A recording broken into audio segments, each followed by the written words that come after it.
Umesema nifupishe maswali. Where is the government seal right now? Katika when you look at the law is very clear. The seal is under the head of public service. That is the law. It was passed recently because of the executioning. The role of the head of public service is to execute the orders of the president. That is why even my office is under the executive office of the president, chief of staff and the head of public service. Next question. So, Dr. that is to say the AG doesn't hold the government seal The anymore. new law is that the head of public service is the one who has the public seal. But was it communicated to Kenyans? Are the citizens aware that the government seal left the AG's office to head of public service? MATUNDA TV. Ronnie Reagan, that is a process that went through Parliament.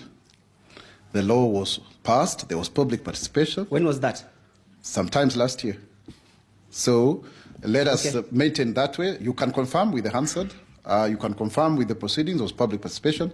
And there's nothing wrong with that, for your information. So what happens to AG? So therefore, the AG remains with his powers as the principal legal advisor of the president. But the seal of the president, of the government, is within the executive office of the president. I don't want to give you the obvious ones about the ADANIs, because I have some background about it. He's the one who was clearly behind it. And I know this because when his advisor, Adan Mohammed, invited me to attend the COP28 in Dubai in 2023, he gave me a lot of information which ended up with the ADANI deal about the airport specifically. Even during that same time, some Russian oligarchs who had offered to invest $1 billion here in Kenya. And again, it came from Adan Mohammed. In fact, I have even staff telling me that an NGO, I go and check, if there's no, I said the NGO council says we don't have any such company. Such thing is registered. Then, on the day we were coming from India, after that COP28, we flew to India for state visit, blah, blah. I am landing on my way back because Guru, this guy of Defki, you see Ruto around him. It's one of the Guptas. When Guru told me during breakfast on the day we were leaving Delhi, that that plane of the president is not good. I've chatted another one for him. As we are going direct, get an executive jet. I've gotten him. So I land in Dubai. Ruto is calling me. Those people, those Russians want to. They are there. They are in Dubai. They are waiting. You sign things. I said, I'm just at the airport and I'm on transit. I am not leaving the airport. Right. He said, no, but they are there. Your people, your staff have already worked on the document. I said, no, I will need to go and review it in office. This document being the deal? The deal. They were purporting to give a grant of $1 billion to grow allegedly 3 billion trees towards the 15 billion. William Ruto, whenever he comes up with a program, it's for money making. For him, it's for money making. Now, I come and tell them, they bring me an MOU. I tell them, and I remember I spoke about the MOUs. Yes. I told them, it came from the Minister of Environment, which they pushed through. I tell them this thing, the $1 billion can only be by way of a grant, but it cannot come directly to the ministry because under the PFM Act, Section 47, it can only go through the National Treasury. They are trying to avoid that money going to National Treasury, and it's money coming from abroad. Right. You're being asked to sign in an airport. I'm being told to sign at Dubai airport, and there's William Ruto calling me directly. Muhuri rasmi wa serikali ya Kenya, kama ilivyoelezwa katika katiba, ni sehemu ya alama za kitaifa pamoja na bendera na wimbo wa taifa. Mara ya kwanza ambapo muhuri huo wa umma ulionyeshwa hadharani ni wakati wa kuidhinishwa kwa katiba ya mwaka 2010 katika bustani ya Uhuru hapa Nairobi. Muhuri rasmi wa serikali ni chombo muhimu mno cha serikali, kwani ndicho kinachohalalisha maamuzi na maafikiano muhimu ya serikali, na ndiyo maana huwa chini ya ulinzi mkali. Kikatiba, mwanasheria mkuu akiwa ndiye anastahili kuwa na chombo hicho rasmi. Ila sasa, tangu uhuru wa taifa hili, sasa mweka muhuri huo rasmi amebadilishwa. The seal is under the head of public service. That is the law. It was passed recently. Kauli ya msemaji wa serikali Isaac Moro imekosolewa ikibainika kuwa bunge kupitia kamati ya masuala ya sheria ilitupilia mbali marekebisho ya kijanja kwenye mswada wa sheria za usimamizi wa taifa mwaka 2024, na baada ya hayo serikali ilienda kinyume na kutumia amri ya rais ya mwaka 2023 ambayo ilihamisha muhuri huo hadi afisi ya mkuu wa utumishi wa umma kinyume na mwongozo wa kisheria. The AG remains with his powers as the principal legal advisor of the president, but the seal of the president, of the government, is within the executive office of the president. Huku msemaji wa serikali akithibitisha kuwa ni kweli kwa sasa mkuu wa utumishi wa umma Felix Kosgei ndiye mtunzi wa muhuri huo, mawakili na wakosoaji serikali wanahisi kuwa hatua hiyo itafungua kwa urahisi mianya ya serikali kufanya mambo muhimu kwa mkato, labda kwa manufaa ya kibinafsi. The reason why the seal of the government is kept at the Attorney General, any government transaction, the opinion of the Attorney General is mandatory. From the paper, I think it's about the seal grab. And the best way to explain this, and I have told someone this morning because I had the opportunity to see the Standard Digital very early when I woke up. It's like, say for example, you want to do an affidavit, you as a Kenyan, and you want to write to NSSF now, telling them that you have a new spouse. And you know, ordinarily when you do an affidavit, you're supposed to go to an advocate who is a commissioner for oaths, and they're supposed to commission for you. And in fact, if you're a commissioner for oaths, you cannot commission your own affidavit. You have to look for somebody else. Yes. So what the president has done is to decide, if I want to do such an affidavit, I shouldn't go to an advocate or a commissioner for oaths. So I can take the ile stamp ya wakili and put in my own bedroom, so that I can always commission my own documents anyhow I want. The reason the seal has been always at the AG's office, the seal of the nation, is because the AG is the legal advisor of the country. Yep. And therefore, before the country gets into any contract, any agreement, any deal, or even signs any law and seals any law, the AG is supposed to look through it and advise on the legal implications of that. But the president has decided, now I can do whatever I want. I get a contract, and then I can stamp it for myself. I go and get people into statehouse, we sign deals, and we seal it on behalf of the country, and we bind the nation without necessarily having to go through the AG's office. And that's a terrible place to be. I have not seen a sensible democracy that has got this seal not being at the AG's office. But for it to have been a bill and then having it passed, it went through Parliament. Yes. Wouldn't that have had to be, you know, something that we saw, or was it one of those things that was done on a Tuesday afternoon where not many people were there, and then they went ahead and passed? Which parliament are you talking about? The this parliament one over here. The parliament that was passing finance bill with the Gen Zs on the streets. Yeah. And guns blazing and water cannons and everything.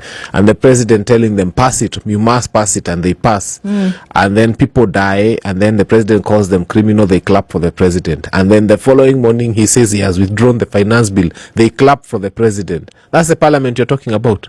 The one that impeached Gachagua at midnight and insisted there was a duly constituted IBC. We don't have trust in that parliament. That parliament has got about 80 sensible members of parliament. And all the other, and we know them, and we always see them by their voting patterns. And then we have another horrible, very many, more than 200 horrible ones, and I am not afraid to say they are horrible because they have made horrible decisions for this country, and this is one of them. This is one of them. Yeah. So when we're looking at what it actually means, because it's we might want to imagine that it's just, oh, what is it? It's like a stamp, right? Yes. But no, key decisions about the nation essentially are vested in this seal. Yes. And that it's basically power. Yes. So if you move it from where it has always been, from time immemorial, it has been domiciled at the office of the Attorney General. Yes. But when it is moved to the Chief of Staff, that means that two things happen. You have easy access and you have wanton access. So you don't have to skip through many hoops in order to get things done or approved, and you don't have to wait until a certain time of the day. You can have access to it whenever you want. And we may not see the gravity of such a thing, but to put so much power... It is grave. It is. It is grave. To put so much power in one person's hands. It is grave because we've seen dubious visitors to State House. I don't want to mention them, but we've seen dubious ones. People are like, wait, show me your friends and I'll tell you who you are. Now, when those dubious people come to State House, they come for dubious deals. Now, those dubious deals can be typed there. Nambia secretary, type this one. Then, does it suit you? The dubious guy, yes. I put the seal. Now I have the seal in my house, literally. Yeah. And then they seal it right there. And then you can go. So there's no other consultation. Nobody is told anything else to do. And then given that the where it's been put now, these are the people who have, who are under the direct control of the president. The country is doomed when we allow this to continue happening. It's very true. Yes. Hii seal, the government seal, ambaye hao wabunge wanaongelea sasa hivi, sio ati hiyo government seal ilichukuliwa ikapelekwa kwa ofisi ya Head of Public Service. La, hiyo government seal walingoja Attorney General ametoka kwa ofisi, wakaenda usiku, wakafungua, wakabeba seal ya government. Yani wanajiibia hata hao wenyewe. Ati serikali inaibia serikali. Hiyo seal sio Attorney General alibeba akapeleka kule, waliiba usiku kwa ofisi ya Attorney General. What kind of a government is this? Na kazi ya hiyo seal ni kuweka muhuri any agreement. Na mimi naunga mkono Mheshimiwa Mkunji kwa ile maneno umesema. Enda bungeni, tunataka tujue hiyo seal imeweka rubber stamp mambo magani. Lakini mimi tayari nishaambiwa zile deals ambazo zimewekwa. Mumeona nyumba yetu, heritage yetu ya Bomas of Kenya. Munaijua? Sasa hivi wameshauzia Mtaki, amebomoa Bomas of Kenya yote, anajenga hoteli pale. Sasa hivi pita pale Lang'ata Road. 30,000 acres of Masai Mara imechukuliwa. Wameweka muhuri, mnajua ule mtu ambaye amechukua hizo shamba. Mkiona Ngong Forest, wamekata miti yote, wamechukua karibu eka 30 hapo Ngong Forest, wanajenga hoteli ya kifahari, na mnajua mwenye hiyo hoteli. Juzi tulifanya maandamano, vijana wetu wakafa kwa sababu walikuwa wanataka kuuza ile airport. Rais akasema kwamba sawa, ameacha hata peana hiyo airport kwa ADANI. Lakini ile kitu ambaye imefanyika, wameenda huko Dubai, wakachukua huyo muhindi, akaenda akarejista kampuni kule Dubai. Sasa hivi nasikia next month wanaenda kupeana at airport yetu kwa mtu wa Dubai. Huyo sio mtu wa Dubai, huyo ni ADANI. Na ndio maana walikuwa wanachukua hiyo seal. They are selling our country. Ukienda kule Western Region na Nyanza, last week mumeona wameuza viwanda zote za sukari. Nzoia Sugar Company imepeanwa kwa Muhindi. Mumias Sugar Factory imepeanwa kwa Muhindi. Mohoroni, Shemilil, Miwani, hatuna kiwanda hata moja imebaki kwa serikali. Na mnataka tunyamaze. Na wanapeana hizi vitu kwa miaka 30 years. I'm not a madman. Kwani mimi ni wazimu niuze airport? Yani mimi naweza nikakuwa wazimu niuze airport. All of a sudden airport was going. All the things that Ruto alikuwa na deny, they were all going until the Gen Zs had to intervene. So now, last year, through a secret bill that was passed by the parliament, by who? By parliament. Yani, The parliament is full of scholars, some of them. They understand, they know the repercussions that we could face. But they still go ahead and do the unthinkable through a secret bill that was passed. They took the government seal from the AG's office to State House, Kwanani, Ruto's chief of staffs. I'm not a madman. Kwani mimi ni wazimu niuze Kenya? What are some of the problems that we're gonna face? Serious problems. Undermining the constitution, the rule of law. Deals zitakuwa zinapigwa chini ya maji. Let me tell you guys, kama hii kitu ilipitishwa without us noticing, how many deals do you think already that have been passed? You remember when the controller of budget said that money was withdrawn that cannot be traced, 1.3 trillion. Watu wakaanza kusema, when I did a video saying that Ruto is worth over 3 trillion, oh, it's not possible, it's a lot of money. 1.3 trillion from the controller of budget, she said that it was withdrawn within 6 months. Ilienda wapi?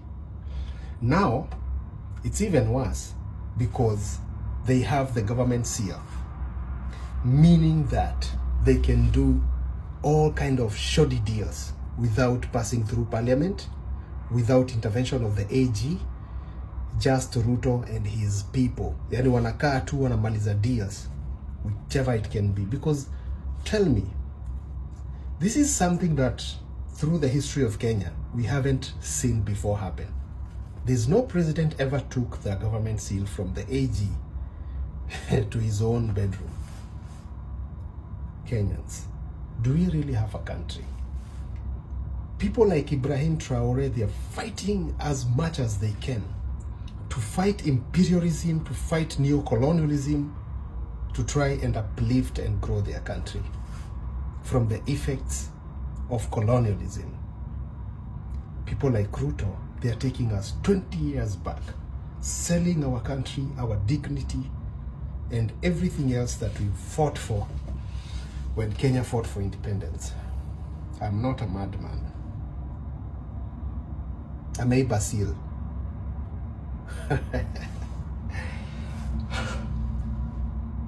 The things that we are going to face.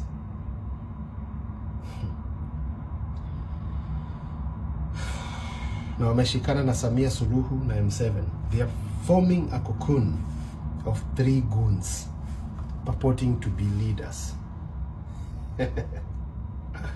Dictators. This is for entertainment purposes only, so as if it couldn't get any worse, family. Nabi Kaongo has now taken the national seal of the Republic of Kenya from the Attorney General's office, where it is supposed to be, and moved it to the office of the president, to this guy Kosgei or whatever, chief of staff, whatever, whoever that guy is.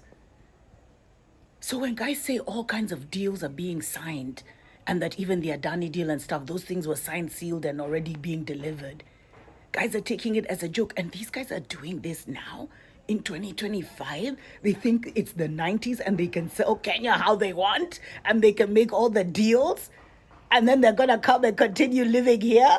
Ama they don't plan on leaving presidency.